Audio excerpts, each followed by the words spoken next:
Hey, folks, Roland Martin here. Roland Martin Unfiltered. Literally just a few moments ago, we got the tweet and the news from the Georgia Bureau of Investigation that, quote, Gregory and Travis McMichael have been arrested for the murder of Ahmaud Arbery. There will be a press conference tomorrow morning at 9 a.m. in Brunswick, Georgia, 1 Conservation Way. I'm going to read the news conference. I literally was about to leave the office when the tweet came in. And so normally we're from our set, but we're using a Ecamm Live to go live to you because we wanted to give you this information first. And so let me go ahead and read again from the press release that was sent out. And it says on May 7th, 2020, the GBI arrested Gregory McMichael, age 64, and Travis McMichael, age 34, for the death of Ahmaud Arbery. They were both charged with murder and aggravated assault. The McMichaels were taken into custody and will be booked into the Glenn County Jail. On February 23rd, 2020, Ahmaud Arbery was in the Satilla Shores neighborhood in Brunswick, Georgia, when both Gregory and Travis McMichael confronted Arbery with 2 firearms. During the encounter, Travis McMichael shot and killed Arbery. The case is being investigated in partnership with District Attorney Tom Darden. On May 5th, 2020, District Attorney Tom Darden formally requested the GBI investigate the death of Ahmaud Arbery. The Kingsland office initiated an investigation on May 6, 2020. On April 29th, 2020, Glenn County Police Department requested that the GBI investigate allegations of threats against GCPD and individuals involved in the active investigation. Morning of May 5th, 2020, GCPD requested the GBI investigate the public release of video related to Arbery's death. These investigations are all active and ongoing. If anyone has information related to these cases, please contact the GBI at 1-800-597-8477.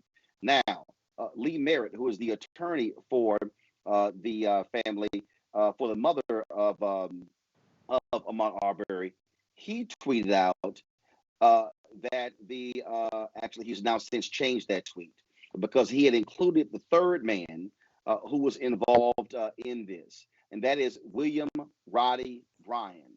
But the statement from the GBI does not say anything about William Roddy Bryan. We will know with tomorrow's news conference. We do not know if they've issued any arrest warrants for him, and he simply has not been taken into custody. We don't know that at all. So that's the information that we have.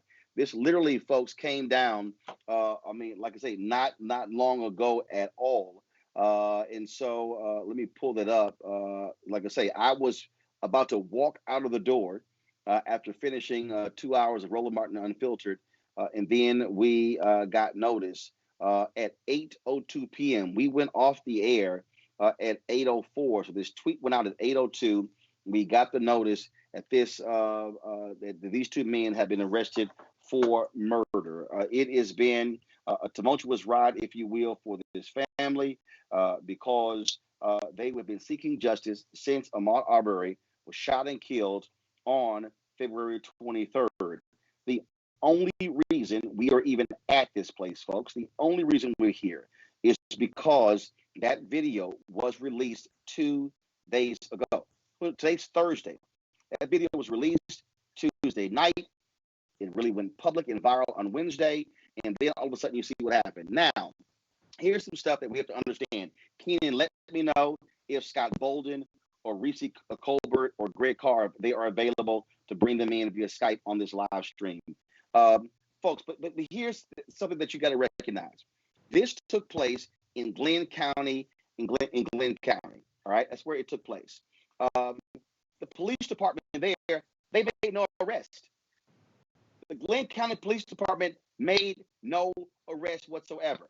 Now remember, the DA Tom Darden said yesterday that he saw enough evidence, he was going to take this case to a grand jury.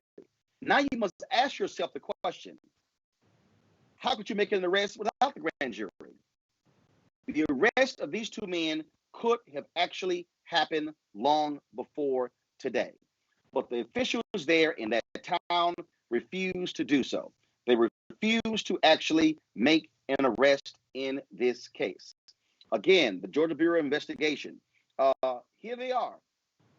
Today, hours after DA Tom Darton asked the GBI to step in to investigate, all of a sudden they arrest McMichael, Travis McMichael, and George McMichael. 24 hours later. What does that say about DA Darton?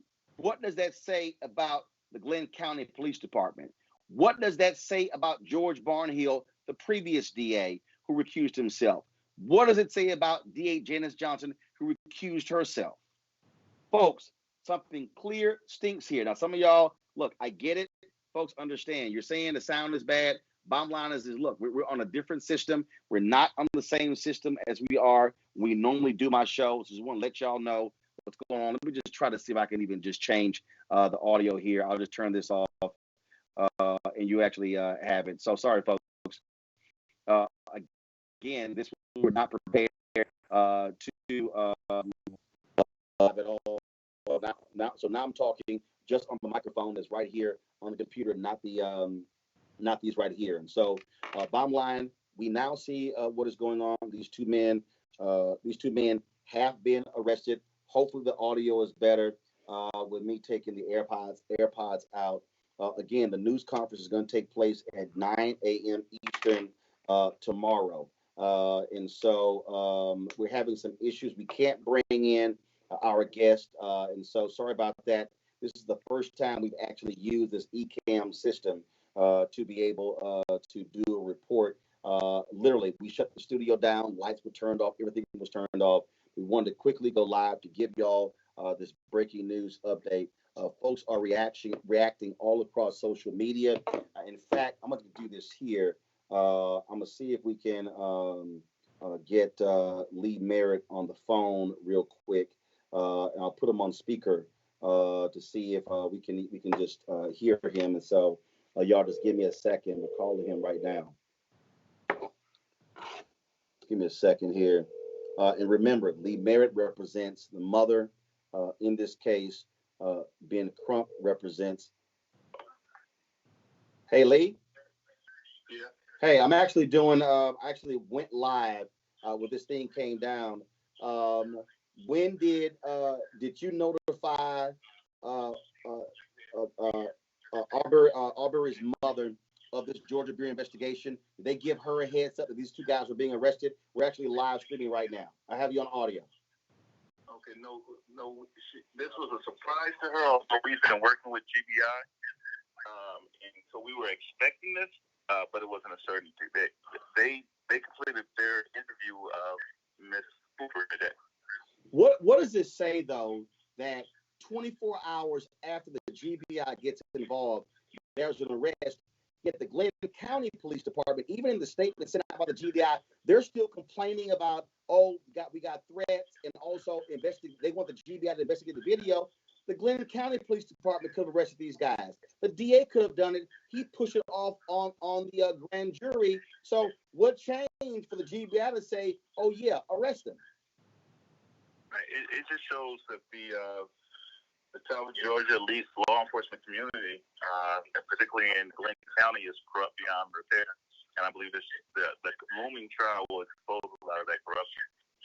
Well, it's certainly, I'm sure, for his family, they are thankful that this has come down this quickly, Lee. But I'll say it again: if it wasn't for this video being released, and again, I don't know what deal was cut, because Lee, the man who was driving behind, the third man, he's not been arrested to your knowledge, right? The Brian guy. So I wonder what was going on there, where this attorney releases this video. We haven't heard about Brian, but I'm sure those questions are going to be answered at tomorrow's news conference. And again, certainly, I'm sure his family is relieved that this has happened thus far, but this is not the end of this process. No, sir. And the family, particularly Ms. Cooper, she received the news, and she remained as stoic as she always did. But she's emotionally drained, and she knows that this is just the start of a big battle. So we're just encouraging everyone to take this win, but prepare for the next step. All right, then. Lee Merritt, I really appreciate it. Thanks a lot, man. Thanks a lot. Thank you. All right. All right, folks. I'm going to call Ben Crump right now. Ben Crump, of course, is the attorney for the father of Ahmaud Arbery. And so, uh, again, folks, I just decided to go live right from my office. Did not want to wait till tomorrow's show to go ahead and certainly talk about this. And so, if y'all are just joining us, the Georgia Bureau of Investigation, they have announced that the two men who killed Ahmaud Arbery, Gregory McMichael, age 64, his son Travis McMichael. They have been arrested by the Georgia Bureau of Investigation in the murder of Ahmaud Arbery. According to the press release from the Georgia Bureau of Investigation, they have been both charged with murder and aggravated assault. They have been taken into custody and are booked into the Glenn County Jail. There's no word about the third man, the one who was driving.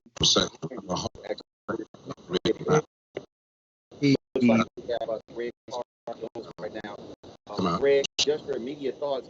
Literally, as we sign off from the show, Greg, the tweet came out stating that the Georgia Bureau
going on. So to all the people, just hold on 1 second.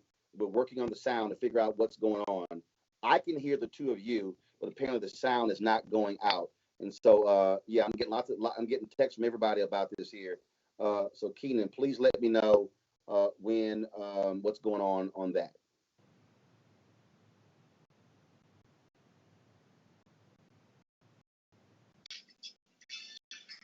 Okay. All right. Okay, so the people out there, can you hear me now? If y'all can hear me, Jackie, Lon, all of y'all, send me a text message. Okay, now they say they can actually hear us. Okay, Erica, go with your comment. So I was just saying that was one of the reasons that I asked Mrs. Cooper Jones the unfortunate question around had she received any support from her local elected officials. In talking about city county commissioners, you're talking about usually sheriffs are elected officials. So when she said back to us on your show that she had only began to receive support from local officials, people that are called to serve Ms. Cooper Jones as a constituent, her family as well, last week, that is BS. That is complete BS. And so this is a result of not only your programming, Roland, but it is, as Dr. Carr said, this is a result of Black people, again, already disproportionately impacted by a global pandemic, specifically in the United States, with all the other disparities and pressures and things that we have to manage, then also having to, through Black trauma, also have to say, and listen, damn it, you will give one of our people, this mother, this family, damn justice. And I'm right with you when you're talking about the impaneling of the grand jury. We have got to, family, y'all, we have got to stay apprised of what's happening. But here, Ray, people need to remember. I know people. This is a part of the process. You've been arrested.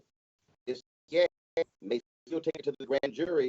The grand jury may choose not to indict. Okay, if they do indict, it still has to go to a trial.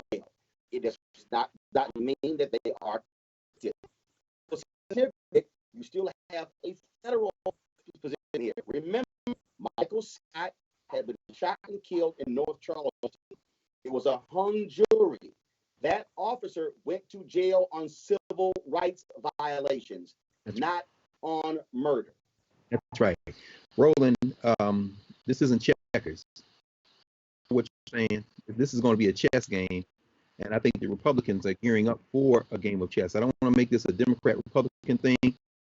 I see it as a national thing, just party national. But echo what you said, and echo what Erica has said. The grand jury, this is really the issue. Again, back to you're talking to Lee Merritt, not only tonight, Thursday night, but earlier in the week when you were talking to him. The idea that this video might actually there will be jurors in South Georgia who would see that as something that could exonerate them. He might group bill. He might get them in. And also, and in fact, before you even get to that, they've been arrested and charged with murder and aggravated assault. The question is, are they going to have bail? I mean, because we all know how this works. Even if they set an astronomically high number for bail, we know we've seen in the past with these white supremacists, particularly the cops, they then put a GoFundMe together, and with the space of 24 hours, they'll have their bail money. So, I mean, that's really the next step. But I guess what I'm saying is if there is a grand jury impanel, they may not swear out a true bill. They may not get an indictment. And then we do have to go to trial. And you're absolutely right. There could be a federal charge if they're not indicted, if they're not convicted. But we know William Barr in the Attorney General's office that the likelihood of that is probably not very good. But we also know that if they are not convicted, finally, if they are charged and not convicted, and by then will be past January 2021. Again, people, this is why it's important to vote, because who's in the White House gets to pick who gets to be the Attorney General. So this has real implications, perhaps going down the line. All right, so folks, we're following this here. We're hearing that the audio is choppy, so we see what's going on. And so, Keenan, don't call anyone else. We'll stick with where we are right now. We're just going to do this for a few before we sign off. And again, so folks, 2 arrests: Gregory McMichael, Travis McMichael, and the death of Ahmaud Arbery.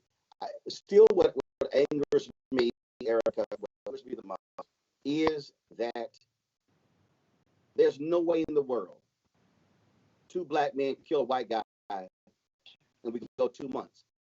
That we have to. We talked about the stresses of racism. We have to have our anxiety, our emotions, everything amped up just to get a damn arrest. Yeah. And that's an arrest. We're talking about from February 23rd to here we are on May 7th. That's almost you're talking about almost 3 months we're moving into. And so when you talked about moving through those spaces of trauma, and we're still showing up for work, right? The Roland Martin filter show still goes 5 days a week. We still have families to take care of. We still have people that may not be in our immediate family, sometimes that we're caring for financially, and we're carrying them in other spaces as well. And so this is what it means to not show up for the vote. When you think about who the Department of Labor chief is, you're talking about Eugene Scalia, who is the son of Antonin Scalia, who absolutely believes in ripping apart workers' rights. When you're thinking about who's going to be our next postmaster, who is a Trump loyalist, when you think about all of these different, you talked about Justin Walker and his confirmation to the circuit courts. And this is why it is damn important to show up. This is not an exercise in vanity. This is saying that laws and things that have been in place for us to have the freedoms that we have now, that we still have a responsibility to make sure that those freedoms are in place, that they're expanded in a way that not only we're the benefactors of those, but our children's are as well. So in context of everything that we're talking about, folks have got to pay attention to the vote. They've got to pay attention to who is the person that's leading their state as Secretary of State, who is the person that's their county solicitor general, who is their election supervisor, who is their DA. These are things that we have to, because we're seeing right now and we're feeling it. If it's not somebody in our family, what the implications of that not paying attention to that is. Greg Carr, final comment. No, I'm just thinking about the fact that, and Erica knows this area, Glenn County, Georgia. We're talking about Southeast Georgia.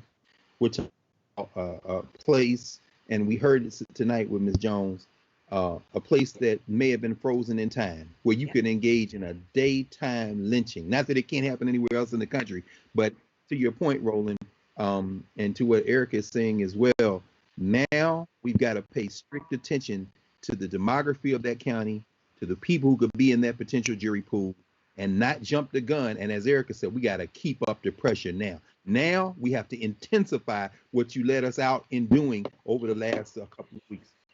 All right, then. Erica Savage, Greg Carr, I certainly appreciate y'all. And if everybody who's watching, just want y'all to understand something. We've been testing this ECAM system, which is a software program which allows for you to actually broadcast the show. And we have never gone live with it. We've tested it. We've never gone live with it. And so the reason, audio issues, whatever, we have no idea. This is the first time we did it. Like I said, I was literally about to walk out the door when I got this tweet, and I said, look, we're not going to wait until tomorrow. We're not going to sit here and hope that y'all can run to get some perspective going to MSNBC or CNN. We quickly put Lee Merritt, so y'all got a chance to hear Lee. I did call Ben Crump, and so that's why we did this. And so our whole deal here is that, again, we'll work the kinks out. We'll figure out what the heck happened here. But this is all about us being able to try to give you the information as quickly as we can. Because, look, we can't. Let me just be real clear with y'all. CNN, MSNBC, Fox News, ABC, CBS, NBC, none of these people were covering this story a week ago. The only reason mainstream media all of a sudden cared about this story is when that video dropped on Tuesday. That's the only reason. And so that's why I need y'all to understand, while we do what we do, Black people, listen to me, all y'all who are watching. We got more than almost 2,000 of y'all. And let me just also, I'm just saying this real clear with y'all, okay? Okay, I'm not admonishing anybody, but here's the deal. It's nearly 2,000 of y'all watching on Facebook right now.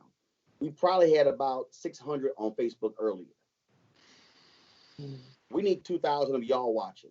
It's about 2,000 of y'all on YouTube right now. We do this because we simply cannot afford to wait on mainstream media to cover our stories. We've got to be putting them out there, talking to the mothers and the fathers and the lawyers. That's why what we do, which is why we need you to support Roland Martin Unfiltered. Go to our Cash App, $RM Unfiltered, paypal.me/R Martin Unfiltered. Use a credit card. Go to RolandMartinUnfiltered.com to use Square. Folks, our patrons, our followers make it possible for us to do what we do. And so we're going to have full coverage on this tomorrow. In addition, we're going to be covering tomorrow the follow-up to the HBCU story out of Maryland. If you missed my show earlier, watch the rebroadcast at 10 p.m. The governor vetoed the bill for the $577 million, and I just found out that he signed the bill for the more than $400 million. Let me actually get the number. He signed the bill for the $424 million to rebuild Pimlico Racetrack in Baltimore. So he said Maryland can't afford to give the money to the HBCUs, but we can build a racetrack in Baltimore. Yeah, we're going to be talking to the Black Caucus leaders tomorrow on Roland Martin Unfiltered. All of y'all, live, 6 p.m. Eastern tomorrow. You definitely want to watch the show. Watch the rebroadcast at 10 p.m. We're coming up in 40 minutes. You see the whole show, including the interview with the mother of Ahmaud Arbery that we conducted. You don't want to miss the conversation. Erica, Greg, thanks a bunch. I appreciate y'all jumping right back on. Thank Everybody you. else, Thank you. I'll see you guys tomorrow. Roland Martin Unfiltered. Holla.